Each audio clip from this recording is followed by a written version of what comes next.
os nossos parceiros, a Eneva e também o Grupo Atem. Hoje, a doutora Gisele Lima, juíza do trabalho, está aqui conosco. Ela é especialista em Direito do Trabalho e Previdenciário, é professora da Universidade de Cursos Livres, colaboradora do portal Fonte Trabalhista, palestrante em uma ação pioneira para tornar a justiça mais acessível. Ela implementou o uso de linguagem clara e simples e gráficos visuais em suas sentenças para facilitar o entendimento das decisões judiciais, tornando-as compreensíveis para todos, independentemente do grau de escolaridade. A medida atende a um pacto instituído pela CNJ no ano de 2023. Doutora Gisele Lima, seja bem-vinda, viu? Muito obrigada pelo convite, agradeço a todos aqui, é sempre um prazer poder divulgar e falar um pouco do meu trabalho, né? E de como a gente atua na Justiça do Trabalho, como professora também. Muito bem. Então, para a gente começar, doutora, vamos começar nessa última parte que eu falei. A senhora implementou o uso de linguagem clara e gráficos visuais nas suas sentenças, tornando assim a justiça mais acessível. Como é que surgiu essa sua iniciativa e que impacto ele tem gerado na vida dos trabalhadores que recorrem à Justiça do Trabalho? Bem, existe um pacto nacional do CNJ, da linguagem simples, e através desse pacto nacional também o nosso tribunal, TRT11, TJ, fizeram uma parceria sobre essa linguagem mais acessível. Essa situação nós temos os nossos atos judiciais, e a ideia da linguagem simples é você transmitir de uma maneira mais agradável, pensando no usuário, no destinatário final. Então, a gente continua fazendo a sentença do mesmo molde, com texto corrido, mas ao final eu faço um resumo visual com um gráfico de uma forma mais simples, indicando o que a parte ganhou, o que a parte perdeu, falando diretamente os valores que ele vai receber, o valor que vai ficar para o advogado, que também está trabalhando naquela situação, né? E também tem os honorários que vai receber no processo. Fui inspirada por algumas juízas que já começaram no passado. Uma colega que era daqui do TRT11, foi para o TRT7, a juíza Carla Iaci. Também a Graziele Cabral, TRT23, tomaram já com essa ideia há algum tempo. E aí resolvi adotar aqui. Temos uma população aqui que precisa muito, né, desse tipo de acesso. Nós temos aí os ribeirinhos, nós temos aqui uma população indígena. Hoje temos muitos venezuelanos. Então, assim, eu acho que é importante para essa comunicação, trazer o judiciário mais próximo da sociedade. E importante também, Tereza, ouvintes, é porque o juridiquês, que é necessário a senhora utilizar, né? A senhora sabe muito bem, melhor do que todos nós aqui, que está no seu dia a dia, e às vezes o juridiquês, embora tendo que estar ali, né, por exemplo, numa petição, quem vai ler não consegue, né? Se não tiver com o apoio do advogado, não é isso, doutora?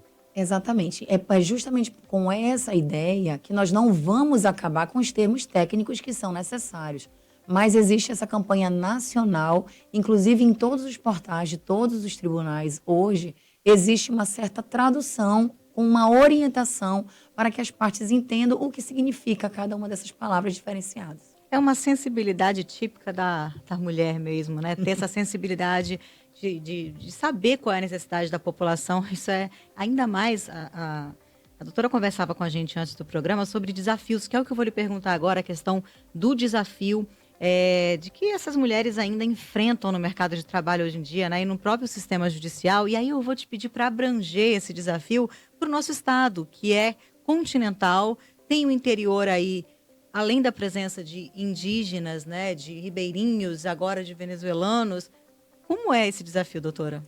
Bem, realmente a gente, como juiz do trabalho, nós temos uma atuação muito grande aqui na capital, mas atendemos também alguns municípios no interior, temos vários municípios com vara do trabalho, e os municípios que não têm as varas, né, como na sua comarca, é feita uma justiça itinerante. Então, né, eu atuei durante 3 anos na vara do trabalho de Tabatinga, situada na nossa tríplice fronteira, e lá a gente faz a justiça itinerante em mais outros 6 municípios, né?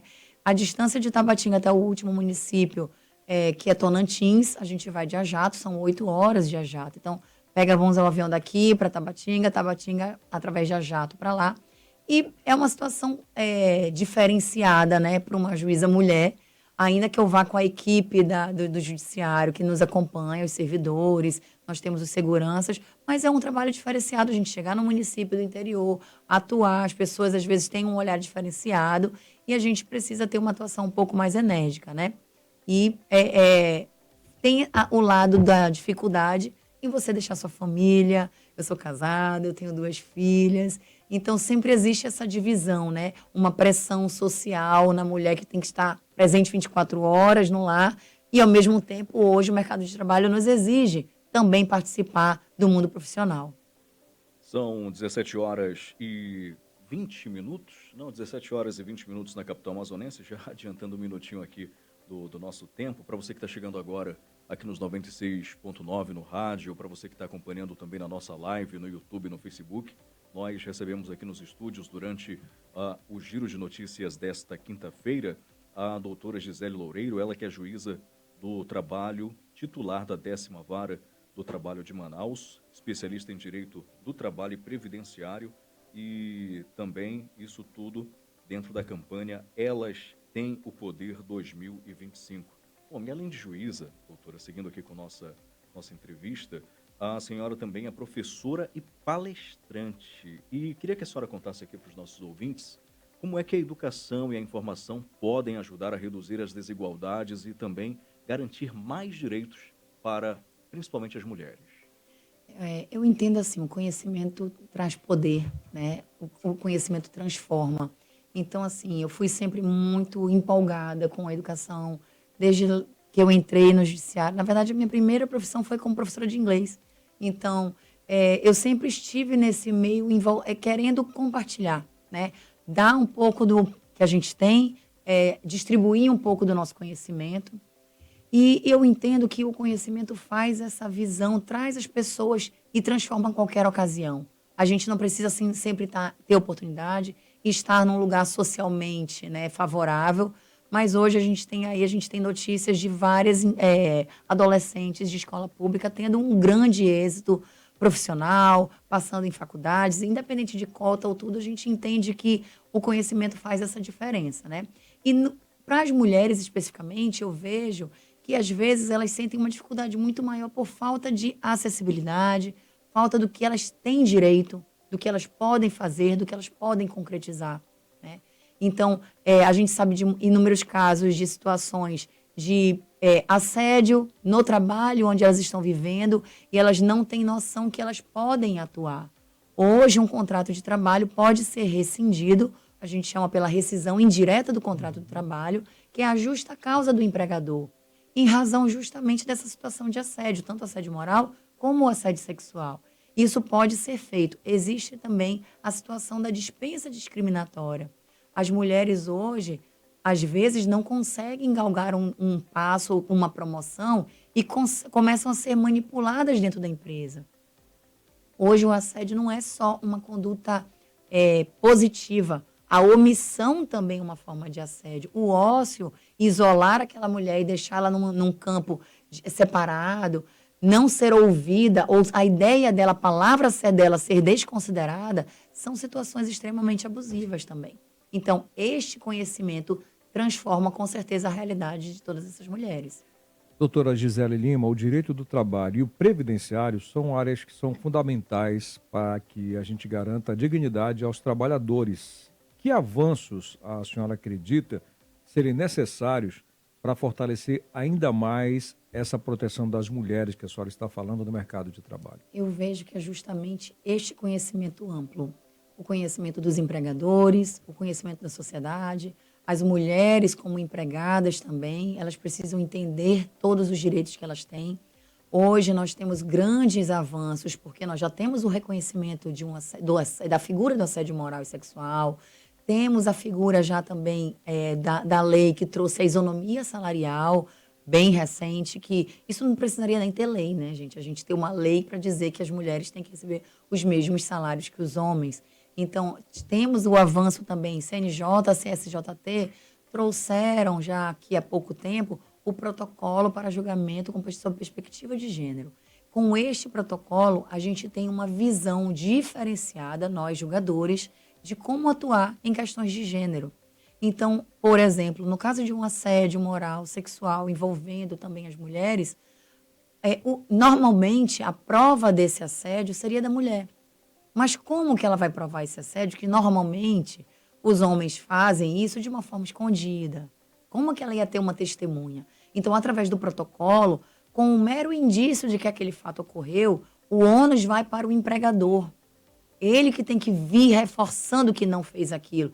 A gente sabe que é uma situação difícil também, mas a gente está tratando de vulnerabilidade. A gente está falando de hipossuficiência. Então, o empregado, por si só, ele já é vulnerável, já é hipossuficiente, mas as mulheres entram aí com um fator que agrava essa situação. É verdade. E, doutora, muitas vezes as mulheres também enfrentam dificuldades para reivindicar seus direitos, tanto pela falta de informação, que a senhora já citou aqui, ou ainda receio de retaliações, né? E aí, que mensagem a senhora poderia deixar para essas mulheres que precisam buscar a justiça, mas elas ainda têm medo de dar aquele primeiro passo, seja por falta de informação, falta de acesso, né, ou medo de retaliação? Eu digo assim, gente, não tenham medo. Hoje, a justiça, de maneira geral, ela é um local justamente para acabar com essas diferenças, acabar com a desigualdade, e a gente precisa entender que nossos direitos precisam ser reivindicados. Então, é necessário que, ela não quer, ela quer fazer uma denúncia anônima, a gente tem vários locais, temos aí o Disque 100, temos aí também o Ministério Público do Trabalho, onde pode ser feita denúncia anônima, tanto por telefone como pela internet. Na Justiça do Trabalho, nós temos a figura do jus postulante, onde não é necessário, para aquelas pessoas que não têm condições, o advogado. Claro que a figura do advogado ela é essencial para esclarecer e dar o apoio necessário na instrução. Mas existe também a atermação. Então, na Justiça do Trabalho hoje, lá no nosso tribunal, todos podem chegar lá e abrir uma reclamatória diretamente sem advogado, tá? Mas reitero que a figura do advogado é essencial para os direitos e todo esse acompanhamento processual. Doutora, a gente vai reforçar aqui a nossa campanha, né? Elas têm o poder 2025. Durante todo o mês de março, os profissionais e parceiros das rádios difusora e Band News Difusora estarão aqui mergulhados, já estamos em uma linda programação para celebrar, homenagear e inspirar respeito e admiração a todas as mulheres. São mais de 60 entrevistas, homenagens, podcasts para fortalecer esse debate sobre o respeito, a valorização da mulher em todas as áreas. Elas têm o poder 2025 porque elas têm o poder de transformar o mundo e, em nome disso tudo, eu lhe parabenizo pelo seu trabalho, peço para que fique à vontade para falar de alguma coisa que a gente não tenha ainda perguntado e deixe uma mensagem para os nossos ouvintes aqui da Difusora. Bem, fico muito agradecida pelo convite. Aproveito para reforçar que o nosso tribunal aqui, o TRT11, é um tribunal majoritariamente feminino. Temos 14 desembargadores, sendo que 8 são mulheres. Então, temos várias juízas também. Então, é um tribunal onde eu honro muito participar diante dessa participação. Fico feliz com a campanha de vocês de valorização das mulheres e de levar o conhecimento, né? Diante desse conhecimento também tem um perfil educacional no Instagram, prof.Gisele Lima, onde Pode repetir, levo por favor, doutora? prof.Gisele Lima, onde levo esse conhecimento jurídico sobre questões fundamentais do direito do trabalho, da justiça do trabalho, de execução trabalhista, de provas digitais, para transformar e fazer com que essa realidade seja alterada. Doutora, muito obrigado, viu? Doutora Gisele Lima, juíza do trabalho TRT 11, que além de ter a sua atuação, né, no direito do trabalho, como magistrada, né, como juíza, também tem a mãe, doutora Gisele, tem a esposa também, tem aquela que tem as suas atividades dentro do lar, enfim. E a senhora, em cima de toda essa carga de trabalho e de compromisso, veio até aqui ao vivo falar conosco no estúdio. A gente fica muitíssimo agradecido, viu, doutora? Obrigada, gente. Foi um prazer. Prazer, viu?